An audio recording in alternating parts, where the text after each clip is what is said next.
আজি আমি সৌদ অসম আদিবাসী ছাত্ৰ সন্থা আশা হৈ পেলাই আমি বেটেলি চাহ বাগিচাত এক পুতলিকা দা কাৰ্যসূচী তথা প্ৰতিবাদী কাৰ্যসূচী আমি ৰূপায়ণ কৰিলোঁ। আৰু এই পুতলিকা দা কাৰ্যসূচী তথা প্ৰতিবাদী কাৰ্যসূচী এইটোৰ কাৰণেই লোৱা হৈছে যে আমাৰ কাজিৰঙা লোকসভা সমষ্টিৰ সাংসদ কামাখ্যা প্ৰসাদ তাছাই ডাঙৰীয়াই যোৱা 24 তাৰিখে এক টক শ্ব' সাক্ষাৎকাৰত আদিবাসী জনগোষ্ঠীৰ যি জনজাতিকৰণ তথা অনুসূচীকৰণ যি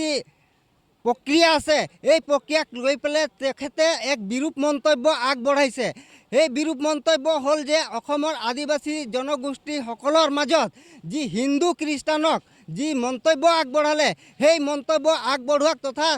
কামাখ্যা প্ৰসাদ ডাঙৰীয়াক আমি সৌদ অসম আদিবাসী ছাত্ৰ সন্থা হৈ পেলাই তীব্ৰ ভাষাৰে গৰিহণা দিছোঁ। তেখেতে আজি কাজিৰঙা লোকসভা সমষ্টি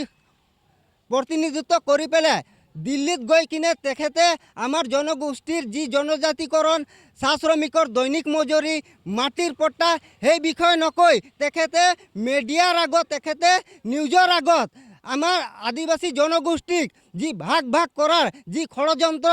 কৰি পেলাই তেখেতে যি মন্তব্য আগবঢ়াইছে সেই মন্তব্যক আমি তীব্ৰ ভাষাৰে আছাম মাজবাট আঞ্চলিক তথা সৌদ অসম আদিবাসী ছাত্ৰ সন্থা হৈ পেলাই আমি তীব্ৰ ভাষাৰে নিন্দা কৰিছোঁ, ধিক্কাৰ দিছোঁ।